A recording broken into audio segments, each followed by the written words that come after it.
Olá, tudo bem? O livro do Apocalipse, capítulo 13, é muito misterioso e difícil de entender, pois traz a declaração de um animal que sobe do mar, com 7 cabeças, 10 chifres. Isso no versículo 1 até o 10. Mas no versículo 11 até o 18, traz outro animal que sobe da terra, semelhante ao cordeiro, mas que falava como dragão. Hoje vamos estudar somente o animal que sobe do mar. E vamos decifrar o mistério que envolve este animal. E gostaria de te convidar a estudar a Bíblia conosco. Mas antes, vamos fazer uma oração? Se puder, feche os olhos, abaixe a cabeça e ore comigo. Senhor Deus, que habita na mais altura dos céus, queremos te pedir a tua bênção sobre o estudo e a unção do teu Espírito Santo sobre cada pessoa que está assistindo esse vídeo. Nos ajude, nos abençoe e nos guarde. Em nome de Jesus, amém. Agora, vamos ler Apocalipse 13, de 1 a 3. Vi emergir do mar uma besta que tinha 10 chifres e 7 cabeças, e sobre os chifres 10 diademas, e sobre as cabeças nome de blasfêmia. A besta que vi era semelhante a leopardo, com pés como de urso, boca como de leão, dedo de dragão, seu poder, seu trono e grande autoridade. Então vi uma de suas cabeças como golpeada de morte, e a sua ferida mortal foi curada, e toda a terra se maravilhou seguindo a besta. Ao lermos esse texto, nosso pensamento é levado a alguns questionamentos, pois o profeta, em sua visão, viu uma besta totalmente desconhecida de todos os animais que havia presenciado até então, e com algumas características distintas de tudo que é comum em um animal normal. Na verdade, trata-se de uma junção de certos animais: leopardo, urso e leão, em um único animal só, reunindo 7 cabeças, 10 chifres, e por sua vez torna-o ainda mais espantoso e singular. Quem ou que é essa besta? Qual a razão das suas 7 cabeças e 10 chifres? Quem é essa besta? O termo besta no verso é a versão do grego terion, que significa fera, animal ou besta ou monstro. O Apocalipse, a exemplo de outros materiais proféticos, vale-se de simbologia na exposição de seus temas. Grande parte das figuras que aparecem não deve, é claro, ser tomado ou interpretado literalmente. A visão profética exige que a besta deva ser entendida como símbolo. Não se trata de um animal literal que surge do mar literal. Ao nos reportarmos para Daniel 7, podemos ver a descrição de alguns animais em meio à drama profética. É interessante notar que a besta do Apocalipse 13 apresenta traços de semelhança com esses animais. Apocalipse 13 esboça em detalhe 2 períodos de tempo que aparecem em Apocalipse 12, por meio de um paralelismo progressivo. Esta classe de recapitulação se apresenta ao estilo do livro de Daniel. Apocalipse 13 amplia a grande detalhe a guerra do dragão contra a mulher no Apocalipse 12. Vários elos entre os 2 capítulos mostram sua estrutura paralela. Apocalipse 13 mostra como o dragão trava a guerra contra os santos. Existe uma união especial entre o dragão e a besta do mar, porque ambas possuem as mesmas 7 cabeças e os 10 chifres.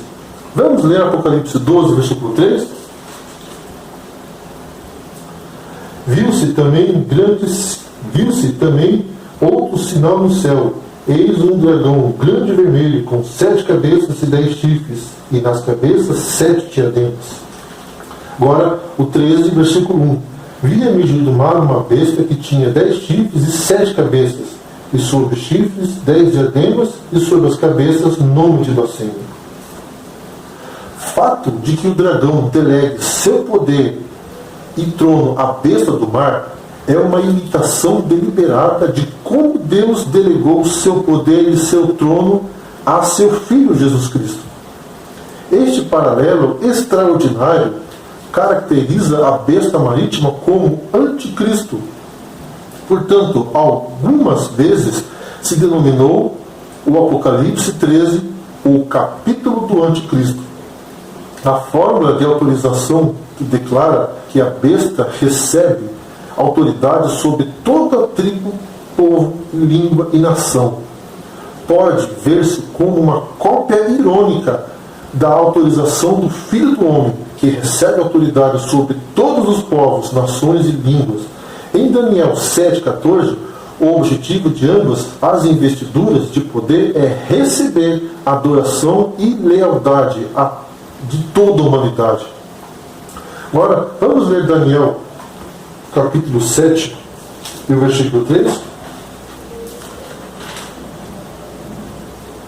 4 animais grandes, diferentes uns dos outros, subiam do mar.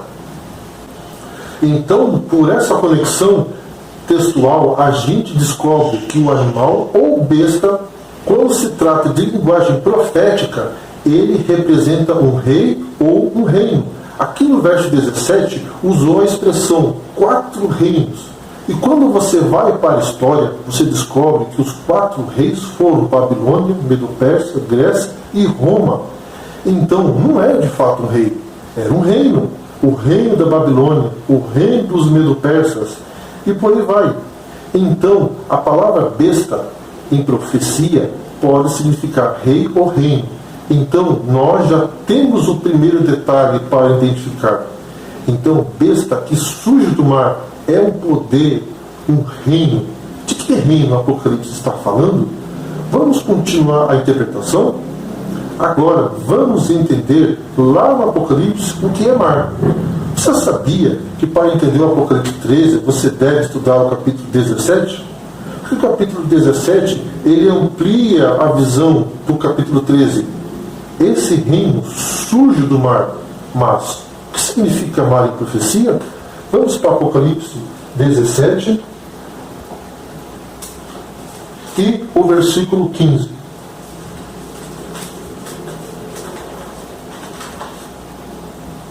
Falou-me ainda, as águas que viste, onde a meretriz está sentada, são povos, multidões, nações e línguas. Águas em profecia significa povos, multidões, nações e línguas. Voltando para Daniel 7, a Babilônia, Medo-Pérsia, a Grécia e Roma, eles surgiram como impérios no local mais densamente povoado da terra, o centro do mundo antigo, ou seja, são reinos que se levantam onde havia uma grande população, porque as águas significa isso.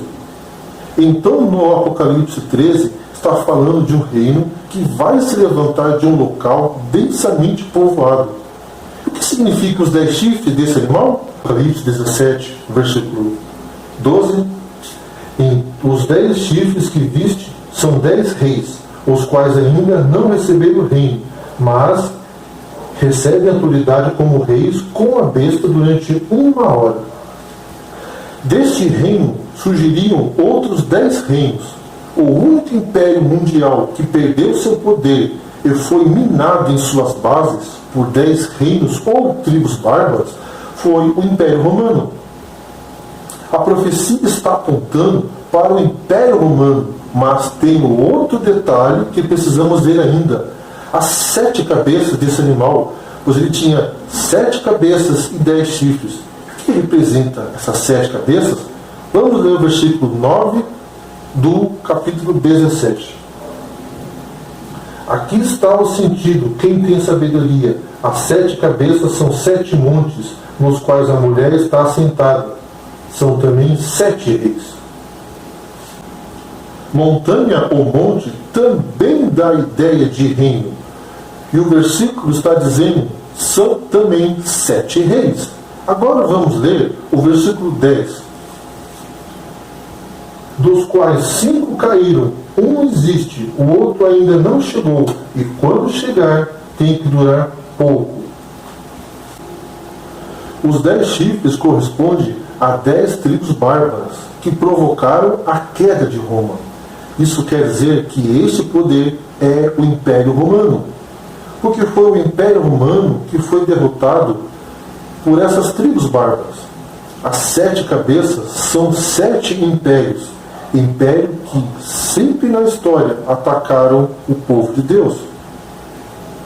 Foi o Egito, a Síria, Babilônia, Medo-Pérsia, Grécia e Roma. 5 caíram. Um existe agora. Quem é que existe no tempo de João? Roma, império. Mas um ainda não chegou. E qual que ainda não tinha chegado nos dias de João? Roma papal, que só chegou no 6º século, no ano 538. Então, esses 7 cabeças são alusão a esses 7 poderes que atacariam o povo de Deus. Com isso, concluímos que essa besta que surge do mar é Roma papal. Esse poder que se levanta se cumpre em Roma, império e papal.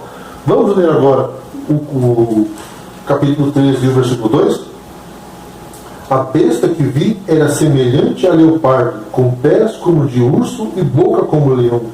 Deu-lhe o dragão seu poder, seu trono e grande autoridade. Este animal tem semelhança ao urso, leopardo e ao leão. Onde encontro esses 3 animais? Em Daniel capítulo 7. Os 4 animais que se levantaram do mar. E quais os impérios que representam esses animais? O leão, a Babilônia. O urso, a Medo-Pérsia. O leopardo, a Grécia. E agora, como Roma, império e papal se parecem com esses 3 impérios? De Babilônia, Roma copiou a pretensão e o orgulho, o pecado e a transgressão da lei de Deus. Porque Roma copiou isso de Babilônia? Pretensão e orgulho. Não foi o próprio imperador que se declarou ser o próprio Deus? O imperador romano não buscava para si a adoração como um Deus? Isso é pretensão e orgulho. E copiaram também a transgressão da lei de Deus.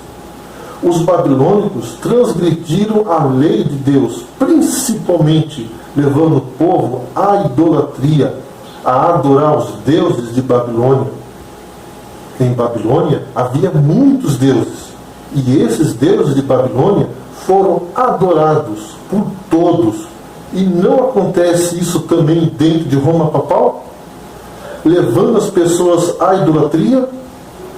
Da Medo-Pérsia, Roma copiou o culto de adoração no dia do sol, o domingo. O antigo culto persa, chamado de mitraísmo, dedicava o primeiro dia da semana à adoração ao deus Mitra, o deus sol. Os primeiros povos que temos registro de atividade religiosa a deuses na história são os medos persas, porque essa seita medo-persa, o mitraísmo, eles já santificavam o primeiro dia da semana, o sol. Mas não foi isso que o imperador romano também fez? Quando Constantino baixou um decreto no dia 7 de março de 321, levando as pessoas a repousarem no venerável dia do sol. Roma imperial fez isso, e Roma papal também fez isso. Não foi Roma papal que trouxe para um concílio eclesiástico a ideia de que o domingo é um dia santo? Esse poder copiou algo também da Grécia. E o que é que Roma copiou da Grécia? O sistema de imagens e a invocação de santos. Vocês se lembram que os gregos tinham um Deus para cada estação? Para cada sentimento? Por exemplo, quem foi Afrodite? A deusa do amor. Os gregos criaram esses panteão de deuses. E o que Roma fez? Copiou para cada dia do ano um santo que deve ser venerado e deve ser buscado. Então Roma imperial e papal copiou elementos desses 3 impérios que vieram antes deles. É isso que no Apocalipse 13, que essa besta se assemelha ao leão, ao urso e ao leopardo. Ou seja, copiou, se assemelhou ou parece E o que diz a segunda parte do Apocalipse 13, verso 5? Vamos ler? Foi-lhe dada uma boca que proferia arrogância e blasfêmia, e autoridade para agir 42 meses, e abriu sua boca em blasfêmia contra Deus, para difamar o nome e difamar o tabernáculo, a saber os que habitam no céu. Vamos analisar duas coisas nesse verso. Esse poder recebe uma boca para proferir arrogância e blasfêmia. À luz da Bíblia, o que é blasfêmia? Vou dar dois exemplos. Vamos para Lucas 5, o versículo 21. Lucas, capítulo 5, o versículo 21. E os escribas e fariseus arrazoavam, dizendo: quem é esse que lhes blasfema? Quem pode perdoar pecados senão Deus? Pretensão de perdoar pecados. Qualquer ser humano que fizer isso comete blasfema contra Deus. Só Deus pode perdoar pecados. Vamos ler João 10, o versículo 33.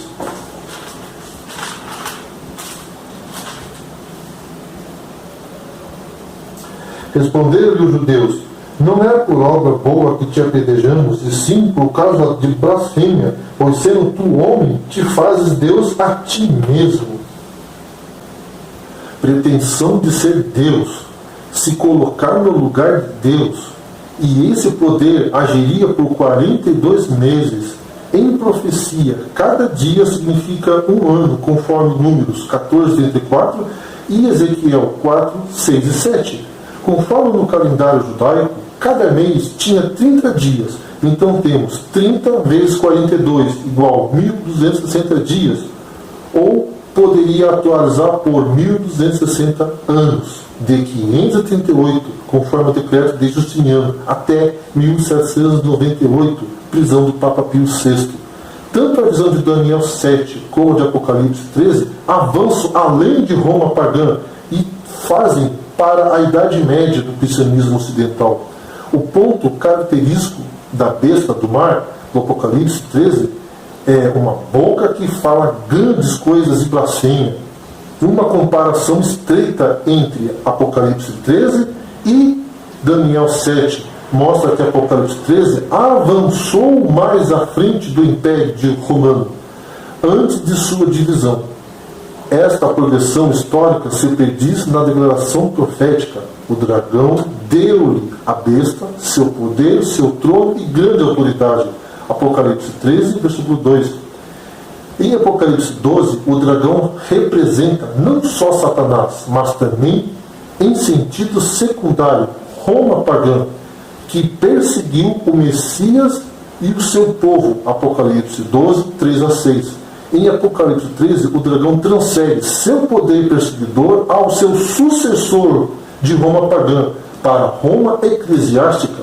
Nesse momento, na era da igreja, Apocalipse 13 começa a transferência de poder de seu trono, a capital, e a autoridade de Roma pagã a Roma papal, a besta do mar. Recebeu a autoridade do grande dragão. Houve uma união da igreja e do Estado, que destruiu a liberdade religiosa. Observemos alguns desenvolvimentos importantes entre Apocalipse 13 e as predições de Jesus e de Paulo. Jesus aplicou as profecias de Daniel à destruição de Jerusalém e seu templo pelo exército de Roma, Mateus 24, versículo 15 e 16. Também alertou seus seguidores a respeito das perseguições vindouras e uma grande aflição que seria abreviada por meio de um ato de providência divina. Mateus 24, 21, 22 e Daniel 12, 1. De uma maneira especial, advertiu o seu povo contra os enganos religiosos que afirmariam falsamente ser seus porta-vozes, porque surgiriam falsos cristos e falsos profetas, operando grandes sinais e prodígios para enganar, se possível, até os próprios eleitos. Mateus 24, versículo 24. É óbvio, a advertência profética de Cristo requer a interpretação correta de Daniel. Interpretação que se especializa no tema da apostasia, da perseguição e do conhecimento das profecias messiânicas. Paulo expôs sua compreensão do livro de Daniel com claridade e suficiência em 2 Tessalonicenses capítulo 2. Afirmou que a apostasia, o futuro homem da iniquidade, tinha que proceder à volta de Cristo em glória. Vamos ler 2 Tessalonicenses capítulo 2 e o versículo 3.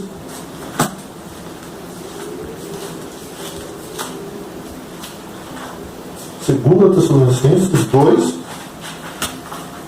o versículo 3. Ninguém de maneira nenhuma vos engane, porque isto não acontecerá sem que primeiro venha a apostasia e seja revelado o homem da iniquidade, o filho da perdição. Paulo caracterizou esta apostasia vindoura em termos de um culto religioso falso dentro do templo de Deus, como tinha sido descrito em Daniel capítulo 8 e o capítulo 11. Desta forma, Paulo preveniu especificamente contra a vinda do anticristo eclesiástico.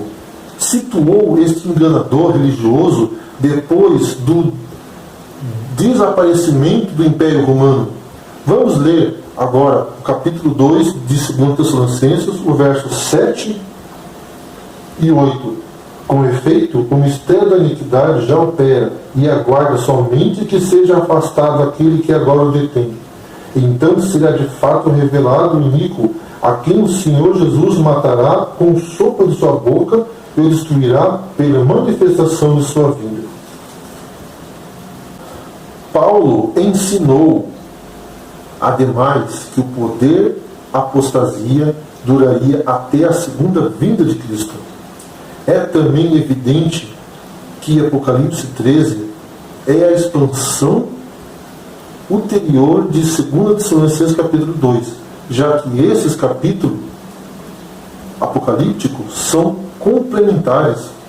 Quando são estudados juntos, pode identificar-se com clareza o surgimento histórico do anticristo e seu pseudo-cristão. Vamos ler agora Apocalipse 13, o verso 7.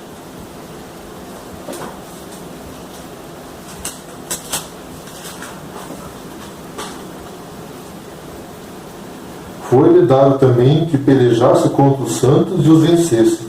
Deu-lhe ainda autoridade sobre cada tribo, povo, língua e nação. Enquanto que os dirigentes da igreja afirmavam atuar em lugar de Cristo, as guerras santas de sua Inquisição derramou mais sangue do que qualquer outra religião no mundo. Não pode ser absolutamente nenhum exagero dizer que a igreja de Roma causou uma quantidade de sofrimento imerecido. A igreja declara herege quem eles quisessem. Pessoas iam para as fogueiras, nas masmorras. Milhares morreram nesses 12 séculos. O mundo está cheio de documentos que comprovam isso. A ferida mortal da besta, Apocalipse 13, versículo 3, explica-se no final da unidade, verso 10, por cativeiro e espada, e dessa maneira as duas seções formam um todo. Este ponto de vista sustenta o anticristo sofreria uma ferida de morte depois de haver-se encolizado 42 meses contra os santos. A ferida de morte significa um congelamento temporário da perseguição do anticristo. Se o começo de tempo de persistir opressão está marcado pela união da igreja e do Estado, então seu final deve entender-se como a dissolução da união da igreja e do Estado. E por conseguinte, vê a ferida mortal como um golpe de morte à autoridade da besta. Entretanto, A besta anticristo, em Apocalipse 13, se levanta depois de Roma pagã. Portanto, a ferida mortal requer uma aplicação histórica à união da Igreja com o Estado, que perseguiu durante a Idade Média. Não há dúvida de que o dragão usou o Império Romano para fazer guerra contra a mulher e seu Messias, Apocalipse 12, de 1 a 4.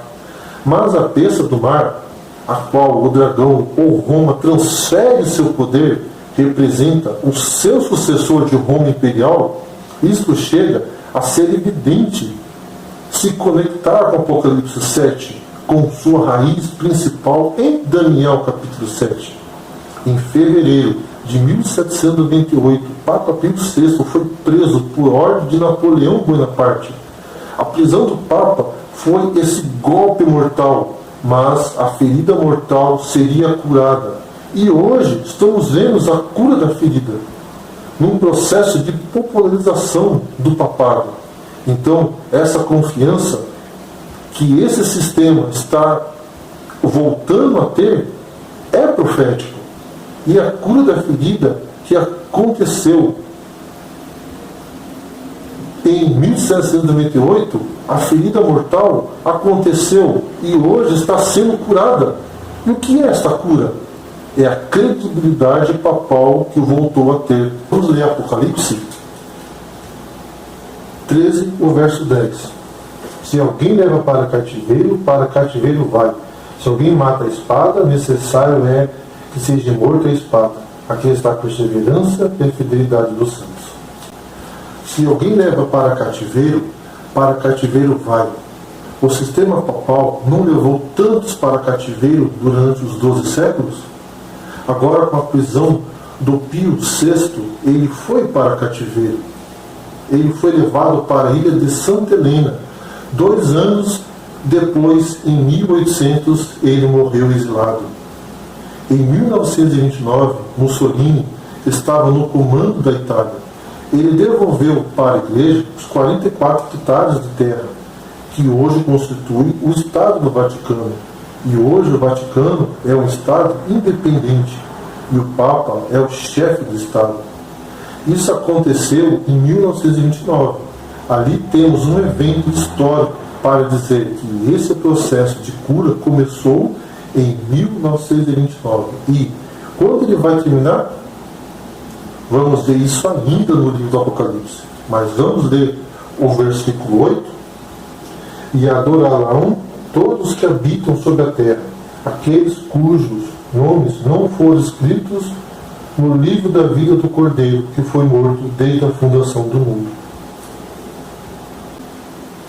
E quando esta ferida mortal estará curada?